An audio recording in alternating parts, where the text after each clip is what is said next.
Hey, what's up, guys? Yo, real quick, have you guys have you heard of this Dune Awakening? It's basically on the Dune franchise. You know, Dune has like the Sand People. They live on some planet. I think it's called Arrakis, and they have like a big old sandworm, like sand monster that's like a dinosaur. Basically, on that planet, it lives underground and it travels. And if you walk across the sand monster will pop up and eat you and whatever vehicle you might be traveling in.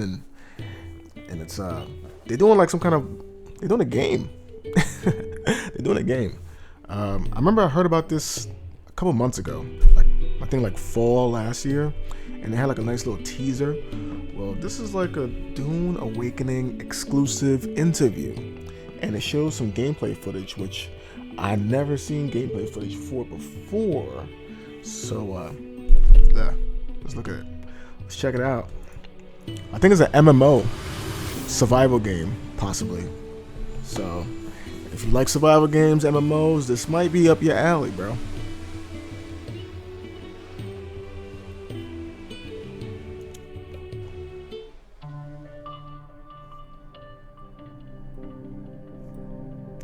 Okay, I like the art style of this character right here. Looks kind of like a Sith Lord, you know what I mean? Or like a Batman suit, kind of like a Batman Beyond or something. If you can get your character to look like that, that'll be fire. I'll be with that. This one right here. That looks like the sand monster right here, the sandworm. My name's Joel Bylos. I'm the creative director on Dune Awakening. So Dune Awakening is a survival, open world, massively multiplayer game. It is a game where players are invited to explore the world of Dune. They involve themselves in politics, they involve themselves in intrigue, they involve themselves in combat, they have to survive on the most dangerous planet in the universe. And through this experience, they come to know the factions in the world and the universe. He said factions. Okay. It's like little groups, so gangs. When Dune Awakening begins, you are a castaway on the planet in the deep desert, and all you have is a knife that you've made out of scrap metal. Okay. And you need to creep into enemy camps and knife them in the back and steal the water from their steel suits. By the end of the game, you're running a guild. You have a fleet of vehicles, ornithopters flying in formation, sandbikes cruising across the desert beneath them, tanks kicking up a cloud of dust as you drive to a spice blow in the distance in order to harvest with your guild. And you see in the distance another guild coming towards you, and just as you clash, you hear the rumble of a sandworm coming. That's combat. Yo, just as you look at that. This is the mouth of the sandworm. But he said you are riding towards a destination where you can harvest, and there's like you run into another group. When he say run into another group, is he talking about like another like NPC group, or is it another player group? And I wonder if they're gonna go over how many players you can have in one server. All right. Clash, you hear the rumble of a sandworm coming. That's combat in Dune Awakening. That's combat. Okay. Oh, fun fact. The next Dune movie is coming out, I believe, next month. I think it's in March. You know, the movie with Timothée Chalamet, or however you pronounce it, the new Willy Wonka dude. Yeah. And the Mary Jane girl from Spider-Man. What was it? Zendaya. I'm the game director on Dune Awakening. You start out in the desert, surviving, clinging to life, and in the end, you might become someone like the Baron Harkonnen, and then you try to cling to power. Arrakis is the most dangerous planet in the universe. Surviving on Arrakis means that you need to prepare for sandstorms, you need to find water, it's a constant threat against survival. Water discipline is an important part of survival. In the beginning, it might just be water for yourself. When they say alpha footage, what does that mean? See, like right here it says alpha in the bottom. Like when it says alpha footage, does that mean like that's the final footage? Like this is how the game it will look most likely when it's out? because I don't know. It looks like it doesn't look like it's like fully finished, polished. I don't know. Maybe if it's just this YouTube video because it's only 1080p, but it looks like it's not done, kind of. And I mean that's fine if it's not gonna be like some prestige, like beautiful looking, like ray tracing and all that. If it's not gonna have that, then the gameplay is super fire. Then that's really what matters. You know what I mean? Because it could be the most beautiful looking game, but if the gameplay is boring, then it doesn't really matter, right? So I didn't know this game was gonna be third person running around. I thought it was gonna be like some top down for some reason. I don't know why I was thinking top down, Baldur's Gate style. But alright. Discipline is an important part of survival. In the beginning, it might just be water for yourself. In the end, you might need industrial levels of water because you have industrialized your base. Okay. And the storms are an important part of survival as well. You have to find shelter in the beginning. You have nothing to your name. After a while, you will have a base, and then you will build. My man like bats, huh? He got like a bat tattoo on his forearm, and he got like this art style of some humanoid with bat wings or something. Yo, my man might be Batman in real life, bro. Build a bigger base so that doesn't become as important, but then you always have to go out in the desert and make sure that you can compete against the desert. In the end, you might even be riding the storms of the desert to actually gain access to unique resources. You said but you riding always the need to storms. return, and every time you go out, you have to be careful of the worm, because if you get caught by the worm, there will be nothing left of you, and you will leave nothing behind. With Dune, we have a Whoa, he said if you get caught by the worm, there'll be nothing left of you, and you'll be leaving nothing behind. So is it like one of those things like in like an extraction shooter where you go out into the world with whatever equipment you're able to muster, and then you can go and find new equipment, but if you die before you're able to leave the area, not only do you lose whatever you collected, but you lose whatever you went into the area with. Is it like an extraction vibe to this game, like an extraction mechanic, where if you die, you lose whatever you died with?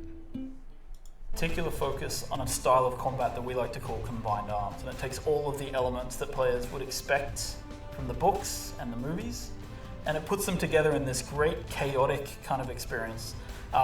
So we have vehicle combat, we have abilities that you might see in the great schools in the Dune universe, we have melee combat, and we have range combat, and all of these things work together to create both player versus environment, PvE kind of combat, as well as massive PvP battles for players to participate in. And it's the combination of these things that really makes it feel like sandbox combat, where players have the ability to, pick their loadouts and see how they go into battle.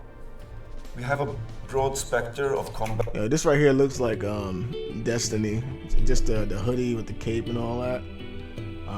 I like the fact that you have like these, not mopeds, but little like dirt bike, kind of like off-roading vehicles. I like that. I love games like that. It's very planetary. Like, I don't know if that's a word, planetary. What I mean by that is like, you look like you're on a distant planet, alright, and then on top of that you can see distant planets in the sky during the day. You see like this little moon looking, and that's a planet over there, or a sun, or a sun maybe. I like that. That was one of the best things I liked about Starfield. But capabilities, we have melee weapons like knives and swords. Okay. We have ranged weapons. Then we have ground vehicles and air vehicles. They all come with configurable capabilities like las guns, rockets, miniguns, things like that. You will be fighting on foot, you'll be driving vehicles, you'll be flying in ornithopter, and it all comes together there. The more coordinated you are, the better it is, the better prepared you are, the better it will be. If you're playing with someone for the first time or you didn't prepare properly, It will be chaotic, but if you prepare, if you coordinate, then you will perform with lethal efficiency. So, the world of Arrakis is full of political intrigue, and we have this fantastic concept from the stories called Canley. And Canley is basically the rules of engagement. It's this thing called the Great Convention that defines areas of the world where players are allowed to interact in different ways. So in Dune Awakening, players will have different areas of the world that are enabled for example, full player versus player combat, and areas that are safer and that are patrolled by Sardaukar troops and kept safe. And so players really have this sort of free opportunity within the sandbox to find the locations where they can fight with each other or to stay in the locations where they're safer, right? And that's up to the player and how they want to approach the game. In Dune Awakening, we've got many different types of weapons from across the universe, drawing upon the books and the movies.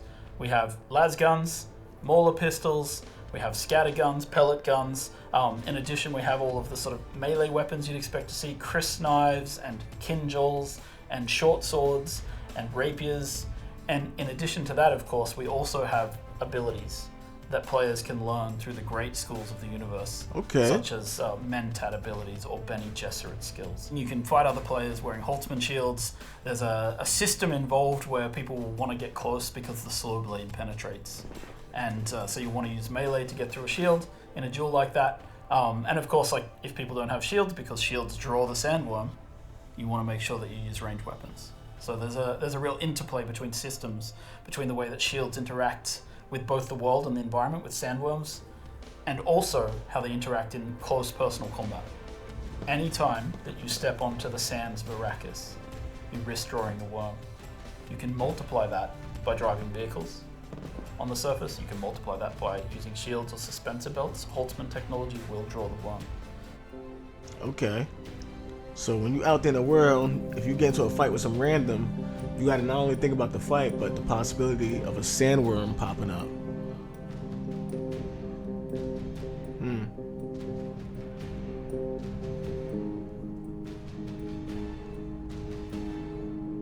Okay, these are character models, I guess?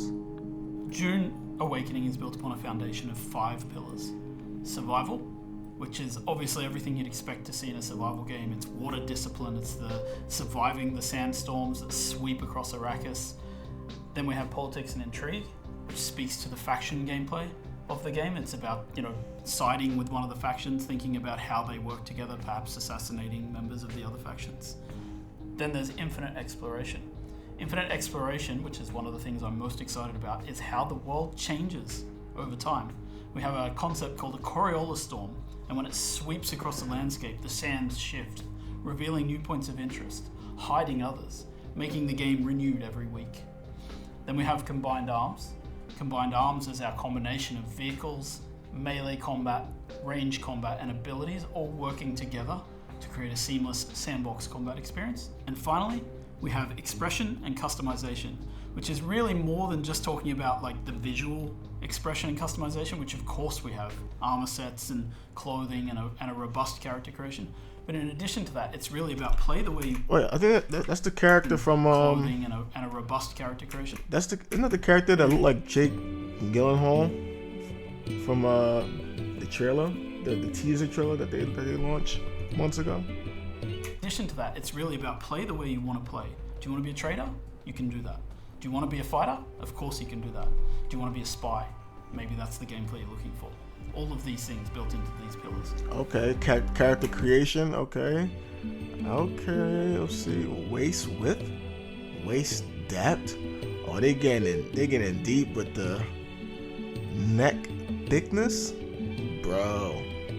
I'm about to be creating a character for a cool 3 hours, bro. I'm gonna spend 3 hours creating the character, and then I have to take a nap. If you like me, I'll be sitting there creating a character for hours, bro. And then I have to take a nap afterwards. So Anarchy Online, when we started, Anarchy Online was a huge undertaking for Funcom at the time. We didn't always know what we were doing, but we were learning on the job to a large extent. As Funcom now has a long track record of MMOs. I like that. This right here, the little face thing. Yeah, it's like some stealth joint. I like this. We're not new when it comes of challenges relating to server technology, to relating to player population balancing, with relating to the RPG aspects of it. So everything that went into the earlier MMOs that we did comes into play here. We are taking it a lot further though, because we're not a traditional MMO in the sense that there's combat in our game is much more second to second and intense than you would find in an MMO, for instance. It's much based on the second to second experience, how melee, how ranged, how gadgets and abilities, how ground vehicles, how air vehicles, how it comes together in the ultimate challenge that is getting spice. In Dune Awakening, PvP is about large-scale competition and small-scale competition. Players in guilds competing for spice resources in the world. And PvP can be done on many levels between players, right? It doesn't necessarily mean players killing players. It can also be players out intriguing other players, finding ways to give them false information, tricking them into going to the wrong area to look for a spice block, or perhaps like misleading them into looking in an enemy base for the wrong thing, right? In our game, spice is obviously a very important mechanic, as it is in Frank Herbert's stories. As players consume spice, they unlock the ability to level up skills in the game.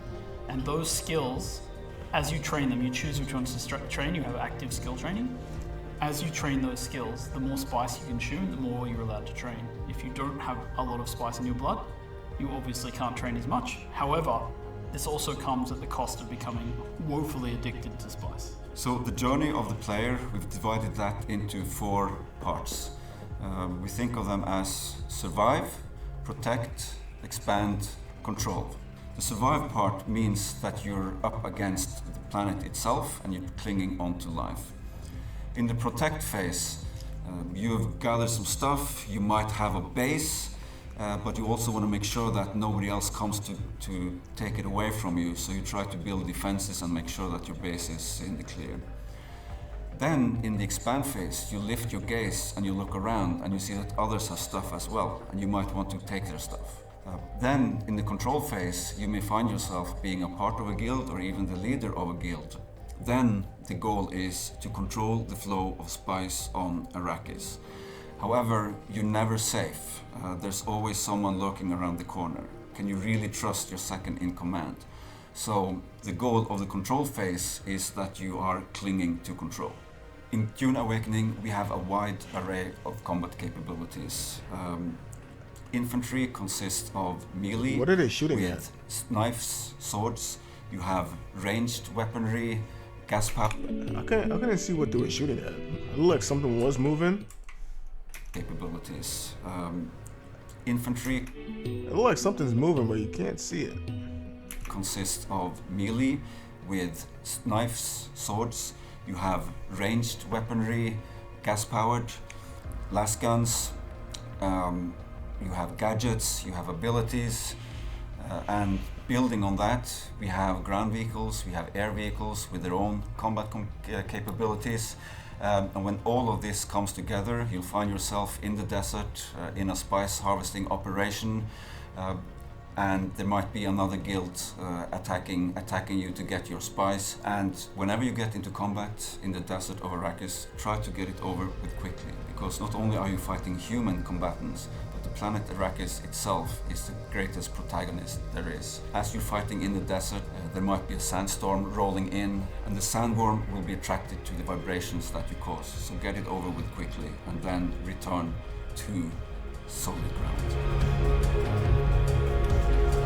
Quick question, like you mentioned, if you die by the worm, you might lose whatever you have, right?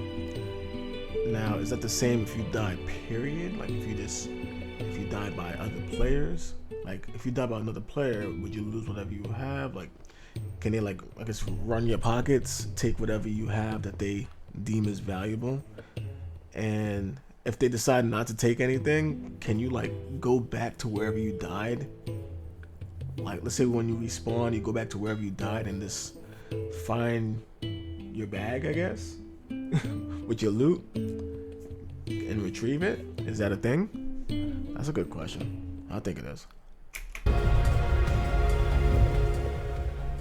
So, I mean, I love to interact with the community. You should join us on our Discord channel. You should go to Steam and wishlist us so that we know how many people are excited about our game. And of course, go to duneawakening.com and sign up for our beta. Alright. Cool, man. I'm not gonna lie, I'm interested. Yeah, I'm interested in this game. I'm not gonna front. I saw the first movie sometime last year, and I thought the first movie was cool. You know what I mean? Like with Timothy and all that, it was cool.